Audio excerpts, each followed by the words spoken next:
You are welcome to yet another episode of HN What's Your Say? The #1 listening show, where we discuss real issues with real people like you. We are still featuring R. Kelly. Real name Robert Sylvester Kelly. Also known as the R&B King.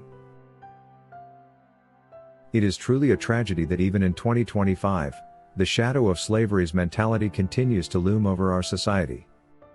Although the chains may no longer be visible, the mentality behind those chains, the desire to reduce black people to second-class citizens, to strip them of dignity, rights and autonomy has not disappeared. It has simply evolved. The slave master of old has become the system of today. We are witnessing a new version of slavery, one that no longer confines black people to plantations but confines them within unjust systems, false accusations and institutional bias. People are allowed to live in their homes yet still controlled, monitored and stripped of their constitutional protections whenever they dare to rise too high. R. Kelly's case is a glaring example of this ongoing oppression. Here is a black man who rose from humble beginnings to achieve global fame and financial success. He built a career that spanned decades, won awards and inspired millions. Yet despite all of this, in his time of need when the Constitution was supposed to protect him, he has been left begging for rights that should be automatic. Rights enshrined in the Constitution of the United States.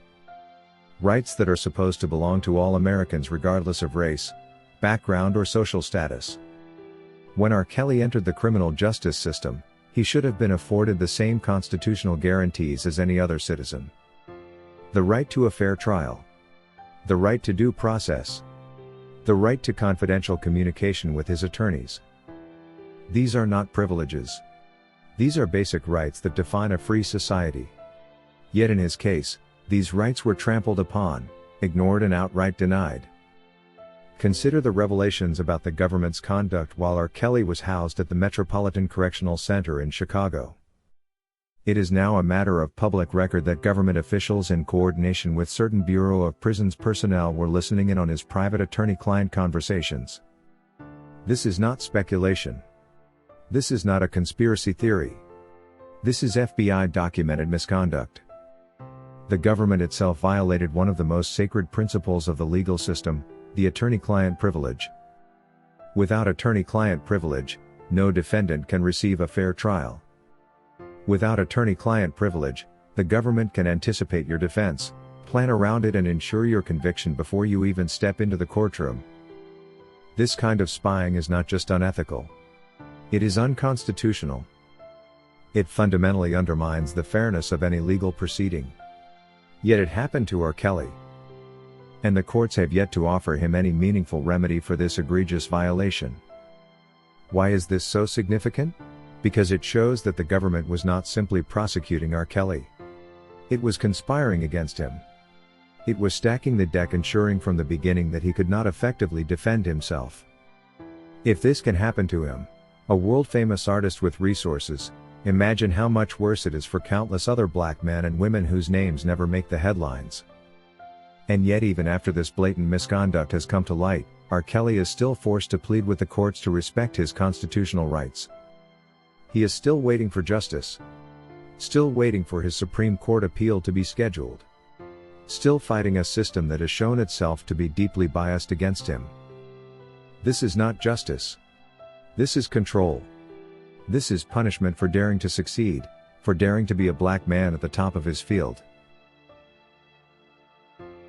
History teaches us that every time black men rise to prominence in America, there is a backlash.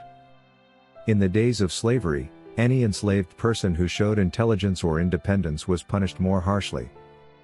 After slavery, Jim Crow laws and systemic racism were used to keep black people in their place. Today, the system has evolved into mass incarceration, selective prosecution and media-driven trials. It's no longer about whips and chains. It's about legal manipulation, character assassination and judicial bias.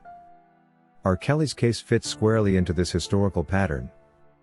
He is not being treated as an individual with rights. He is being treated as a symbol. A black man who must be taken down publicly to send a message to others. The message is clear: no matter how successful you are, no matter how high you rise, We can still take it all away from you if you do not conform, if you do not stay in your place. This is why his case resonates so deeply. This is why so many people see it not simply as the trial of one man, but as a reflection of a system that continues to fail Black Americans. The same mentality that justified slavery still exists, now hidden behind legal terms and courtroom procedures. And just as enslaved people once had to beg for freedom, R. Kelly is now having to beg for rights that should already be his. Let us be clear, the Constitution does not say that attorney-client privilege applies only to certain defendants. It does not say that the right to a fair trial is reserved only for the popular or the politically connected. These rights belong to everyone. Yet in R. Kelly's case they have been stripped away piece by piece. When the government itself conspires with prison officials to eavesdrop on confidential conversations, it is not just violating the rights of one man. It is violating the principles of justice itself. It is saying that the rules do not apply when the defendant is someone they have already decided must be guilty. This is not how a fair system works. This is how a rigged system operates. And what does it say about our country when in 2025, a Black man must still beg for the courts to enforce his rights? What does it say when constitutional protections become privileges that can be selectively granted or denied? It says that the legacy of slavery is not over. It says that we have simply dressed it up in new language, new institutions and new methods of control.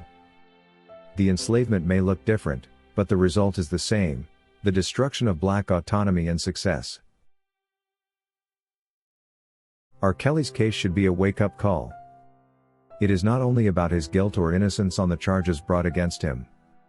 It is about whether we as a society will tolerate the government violating its own laws in order to secure convictions against Black people it has already condemned in the court of public opinion. Every American should be alarmed at what has happened in this case. Because if it can happen to him, it can happen to anyone. When constitutional rights are ignored for one, they are weakened for all. When the government spies on attorney-client conversations in one case, it sets a precedent for doing so in others.